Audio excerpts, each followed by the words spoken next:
Graça e paz de Cristo, amados! Esta análise é uma produção do portal Encher os Olhos. Hoje vamos abordar com espírito de adorador o tema O Sábado Acabou? A verdade sobre as ordenanças na cruz. Olha, a interpretação de Colossenses 2,14 é sem dúvida um dos maiores campos de batalha da hermenêutica bíblica de hoje. Muitos, com certa pressa, usam esse trecho de Paulo para decretar o fim da lei de Deus, mirando especialmente no quarto mandamento. Mas com uma análise mais fria, sabe, olhando o texto grego, o contexto da época, a gente percebe que o alvo de Paulo não era a lei moral, que é eterna, mas sim aquele sistema de ordenanças que servia de sombra, apontando para o Messias. E ignorar essa diferença é perigoso, porque distorce o caráter de Deus e nos joga num antinomianismo que, no fim das contas, invalida a própria ideia de pecado. Então, a grande pergunta é, como é que a gente desvenda esse versículo tão crucial?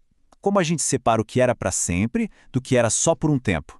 É exatamente isso que vamos fazer aqui, juntos, passo a passo, para chegar no coração dessa verdade. Para a gente não se perder, vamos seguir um roteiro bem claro, em 5 partes. Primeiro, vamos entender o campo de batalha de ideias lá em Colossos.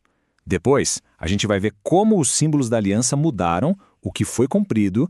Em terceiro, a parte principal, decifrar o que era o tal escrito de dívida. Daí, vamos aprender a diferenciar os dois tipos de lei, a sombra e a substância. E por fim, vamos entender direitinho onde o sábado se encaixa nisso tudo. Ok, vamos mergulhar de cabeça no contexto. Imagina a cena. Paulo está escrevendo para uma igreja que estava sendo bombardeada por todo lado. Ideias do gnosticismo, um legalismo pesado, tudo tentando se misturar com a fé pura. O ponto central aqui é o seguinte: Paulo não estava de jeito nenhum criticando a obediência a Deus. Ele estava combatendo a confiança em rituais vazios, rituais que perderam totalmente o seu propósito depois do sacrifício definitivo de Cristo.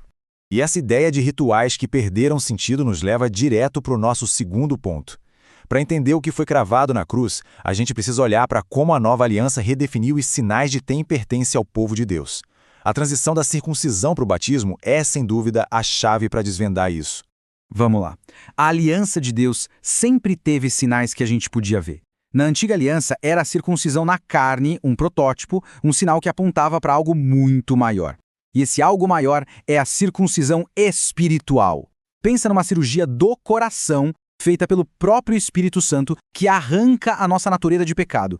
E hoje, essa realidade que acontece por dentro é simbolizada pelo batismo. É o batismo que nos conecta com a morte e a ressurreição de Cristo, se tornando o novo e poderoso sinal da aliança.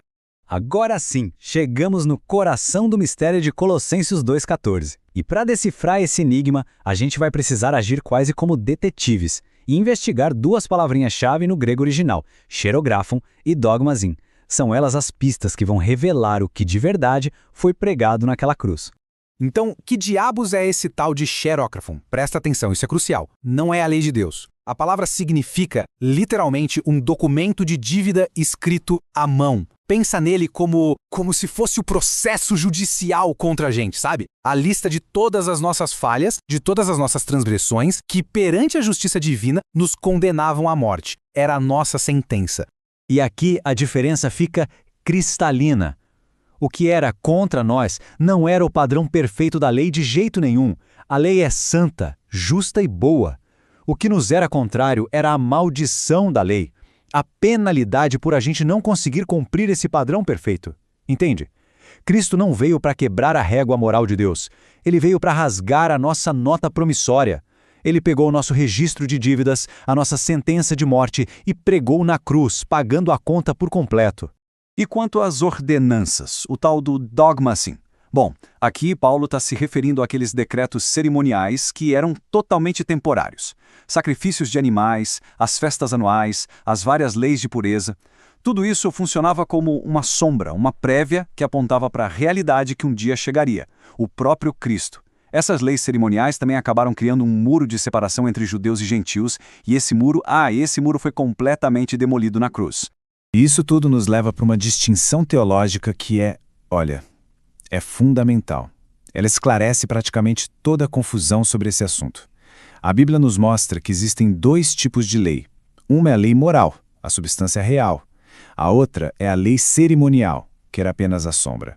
O contraste entre as duas é impressionante. De um lado, a gente tem a lei moral, os 10 mandamentos, escrita pelo próprio dedo de Deus em pedra, para simbolizar que ela é eterna, ela é o padrão de justiça. Do outro lado, a lei cerimonial, escrita por Moisés num livro, cheia de símbolos de rituais que tinham um prazo de validade bem claro, a cruz de Cristo. O erro mais comum que se pode cometer é simplesmente misturar essas duas coisas como se fossem uma só.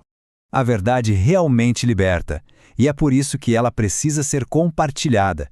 Visite o portal Encher os Olhos. Curta e compartilhe este conteúdo. Certo, com essa distinção bem clara na nossa mente, vamos finalmente aplicar tudo isso à questão do sábado. Onde que o quarto mandamento se encaixa nessa história toda? A resposta agora fica muito, mas muito mais clara. E aqui está o ponto decisivo, o pulo do gato. O sábado não tem como ser uma sombra. Por quê? Simples. Porque as sombras cerimoniais só existem por causa do pecado. Foram criadas para apontar para a solução do pecado. Mas o sábado nasceu antes do pecado entrar no mundo, lá na semana da criação, como uma festa, um memorial do poder criador de Deus. Pela sua própria natureza, pela sua origem, ele pertence à lei moral, à lei que é eterna. A exegese de Colossenses 2,14 não deixa margem para dúvidas quando analisada sob a totalidade das Escrituras.